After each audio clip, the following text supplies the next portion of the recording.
नमस्कार साथियों। भारत की राज्य व्यवस्था में आज हम इस कक्षा में संघ एवं राज्य क्षेत्र और इसकी ऐतिहासिक पृष्ठभूमि के बारे में अध्ययन करेंगे। और अगर आप इस चैनल पर नए हैं तो इस चैनल को सब्सक्राइब जरूर करें, और अगर ये वीडियो आपको पसंद आ रहा हो तो इस पर लाइक जरूर करें। आइए हम पढ़ते हैं संघ एवं राज्य क्षेत्र और ऐतिहासिक पृष्ठभूमि। सबसे पहले हम इसकी पृष्ठभूमि के बारे में, थोड़ा संघ और राज्य क्षेत्र के बारे में जानते हैं कि भारत एक विशाल विविधताओं से भरा देश है जो कई राज्यों और क्षेत्रों से मिलकर बना है। भारतीय संविधान का भाग एक, जैसा कि हम जानते हैं कि भाग एक जो है संघ और उसके क्षेत्र को परिभाषित करता है। इसमें यह बताया गया है कि भारत एक संघ है और उसमें कौन कौन से राज्य व क्षेत्र शामिल है, साथ ही संसद को राज्यों के पुनर्गठन का क्या अधिकार प्राप्त है, इन सब की जानकारी हमें संविधान के भाग एक में जानने को मिलती है। भारतीय संविधान के संघ एवं राज्य क्षेत्रों पर आधारित प्रावधान संविधान के भाग एक अनुच्छेद 1 से लेकर 4 तक में दिए गए, जैसा कि मैंने आपको आगे बताया। यह भाग भारत के संघीय स्वरूप और उसके घटक राज्यों व संघ शासित क्षेत्रों से संबंधित है। आइए हम संविधान के भाग एक के संवैधानिक प्रावधानों के बारे में जानते हैं। संविधान का अनुच्छेद 1 कहता है भारत राज्यों का एक संघ है। अनुच्छेद 1 भारत राज्यों का एक संघ होगा। यह भारत को एक संघीय राष्ट्र घोषित करता है, लेकिन यह एक ऐसा संघ है जिसे राज्यों की सहमति से नहीं बनाया गया है, बल्कि यह संविधान द्वारा निर्मित है। अन्य राष्ट्रों में देखा जाए तो जैसे कि अमेरिका जैसे देशों में जो संघ का निर्माण किया है वो राज्य से मिलकर बनते हैं, लेकिन भारत एक संघ स्थायी संघ है और राज्य अलग होने का इस संघ से अधिकार नहीं रखते हैं। आगे देखते हैं संविधान के अनुच्छेद 1 का उपबंध 2 क्या कहता है। भारत राज्यों और संघ शासित क्षेत्रों से मिलकर बना है। भारत का संघ दो प्रमुख इकाइयों में बना है, राज्य स्टेट और यूनियन टेरिटरीज संघ शासित क्षेत्र। संविधान के अनुच्छेद 1 उपबंध 3 क्या कहता है।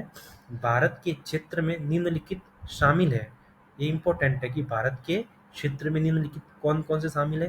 राज्य क्षेत्र शामिल है, संघ शासित क्षेत्रों का क्षेत्र शामिल है, वे क्षेत्र जो भविष्य में भारत में सम्मिलित किए जाएंगे। यह संविधान के अनुच्छेद 1 उपबंध 3 से संबंधित है। प्रश्न यहाँ से बन सकता है। आगे हम संवैधानिक प्रावधानों में देखें कि अनुच्छेद 2 क्या कहता है। नए राज्यों का भारतीय संघ में प्रवेश। संसद को यह शक्ति दी गई है कि वह किसी भी विदेशी क्षेत्र को भारत में सम्मिलित कर सकती है। उदाहरण के रूप में हम देखें, पुर्तगाल से गोवा, दमन और दीव का विलय 1961 में हुआ। सिक्किम का भारत में विलय 1975 में किया गया। ये इसके उदाहरण हैं। अनुच्छेद 3 के बारे में हम देखें तो यह राज्यों के पुनर्गठन से संबंधित है। अनुच्छेद 3 संसद को यह अधिकार देता है कि नया राज्य बनाना, राज्य का विभाजन करना, दो या अधिक राज्यों का विलय करना, राज्यों की सीमाओं में परिवर्तन करना और राज्य का नाम बदलना। ये अनुच्छेद 3 से संबंधित है। यहाँ से भी क्वेश्चन बन सकता है कि संसद को निम्नलिखित में से राज्यों के पुनर्गठन से संबंधित कौन कौन से अधिकार संबंधित है। तो नए राज्य बनाना, राज्य का विभाजन करना, दो या दो से अधिक राज्यों का विलय करना, राज्यों की सीमा में परिवर्तन करना और राज्य का नाम बदलना, ये संसद के अधिकार क्षेत्र के अंतर्गत है, अनुच्छेद 3 के अधीन संविधान के। आगे हम पढ़ते हैं। प्रक्रिया क्या होगी इसकी। राष्ट्रपति संबंधित राज्य की विधानसभा से राय ओपिनियन लेता है, किंतु संसद उस राय से बंधी हुई नहीं, अंतिम निर्णय किसका होगा? पार्लियामेंट का होगा। उदाहरण के लिए 1956 में राज्य पुनर्गठन अधिनियम द्वारा भाषाई आधारों पर राज्यों का गठन किया गया। इस अधिनियम को हम आगे पढ़ेंगे। फिर 2000 में झारखंड, छत्तीसगढ़ और उत्तराखंड बने और 2014 में आंध्र प्रदेश से तेलंगाना राज्य बना। झारखंड किससे? बिहार से बना। छत्तीसगढ़ मध्य प्रदेश से, उत्तराखंड उत्तर प्रदेश से बना। आगे हम पढ़े अनुच्छेद 4 क्या कहता है संविधान का? संविधान संशोधन की आवश्यकता नहीं, अर्थात अनुच्छेद 2 और अनुच्छेद 3 के अंतर्गत किया गया कोई भी कार्य संविधान संशोधन अनुच्छेद 368 नहीं माना जाएगा। दूसरी विषय वस्तु, इस प्रकार संसद को लचीलापन प्राप्त है और वह बिना किसी कठिन संशोधन प्रक्रिया के ही राज्यों के स्वरूप में बदलाव कर सकती है। निष्कर्ष देखें इस भाग 1 का, तो भारतीय संविधान का संघ और राज्य क्षेत्र संबंधी प्रावधान भारत को एक सशक्त, एकीकृत और लचीला संघ बनाते हैं। संविधान निर्माताओं ने इस बात का विशेष ध्यान रखा कि भारत जैसे विविधतापूर्ण देश में राज्यों को पर्याप्त स्वायत्तता दी जाए, किंतु राष्ट्रीय एकता और अखंडता भी सुरक्षित रहे। यही कारण है कि भारत का संघीय ढांचा विश्व के अन्य देशों से भिन्न और विशिष्ट है। आइए हम भारतीय संघ एवं राज्य क्षेत्र के ऐतिहासिक विकास क्रम की ओर एक नज़र डालते हैं। अगर हम ब्रिटिश काल से में भारत का प्रशासनिक ढांचा देखें 1857 से लेकर 1947 तक, जो 100 साल का कालक्रम है, तो इसमें जब 1857 की क्रांति हुई, उसके बाद 1858 में जब क्या कहते हैं, पूर्णतः जो है ब्रिटिश उपनिवेश के अंतर्गत भारत को लिया गया, तो उसमें से 1958 के बाद भारत ब्रिटिश राज के अधीन आ गया और इसे ब्रिटिश भारत प्रांत और देसी रियासतें तो में बांटा गया। देसी रियासतें ब्रिटिश सम्राट के अधीन में थीं, लेकिन कुछ आंतरिक स्वायत्तता भी रखती थी। उसके बाद हम देखें भारत स्वतंत्रता अधिनियम 1947, भारत का विभाजन भारत और पाकिस्तान में हुआ। ब्रिटिश भारत की प्रांतों को भारत और पाकिस्तान में बांटा गया। देसी रियासतों को इसमें छूट दी गई थी कि वे भारत या पाकिस्तान में शामिल हो जाए या स्वतंत्र रहे। 562 रियासतों में से अधिकांशों ने भारत में विलय स्वीकार किया, जिनमें से कई को बाद में नए राज्यों में मिलाया गया। आगे हम देखें संवैधानिक निर्माण और प्रारंभिक संघीय ढांचा 1949 से लेकर 1950 के बीच। संविधान सभा द्वारा 26 नवंबर 1949 को संविधान अंगीकृत किया गया और 26 जनवरी 1950 से लागू हुआ। अनुच्छेद 1 के अनुसार भारत राज्यों का एक संघ होगा। इसमें श्रेणियां विभाजित की गई, भाग 1, भाग बी और भाग सी राज्य और भाग डी राज्य। भाग ए राज्य वे होंगे जो ब्रिटिश भारत के पूर्व प्रांत थे। भाग बी राज्य वे होंगे जो पूर्व देशी रियासतों का समूह राज्य संघ के रूप में। भाग सी में कुछ छोटे और प्रांत व रियासतें थी और भाग डी में अंडमान और निकोबार द्वीप समूह शामिल था। कुल मिलाकर 1950 में भारत में 27 राज्य और 9 केंद्र शासित प्रदेश थे। राज्य पुनर्गठन आंदोलन और भाषाई मांग 1953 से 1956 के बीच में जो कालक्रम है उसका विवरण है।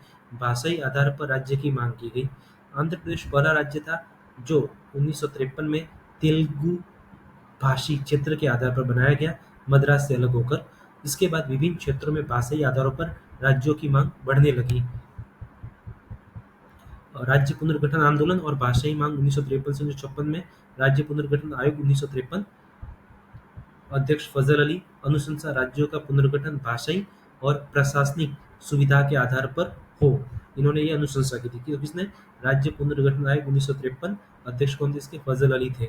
उसके बाद हम देखें राज्य पुनर्गठन अधिनियम 1956, ये 1 नवंबर 1956 को लागू हुआ। इसमें ABCD वर्ग जो थे उसको समाप्त किया गया।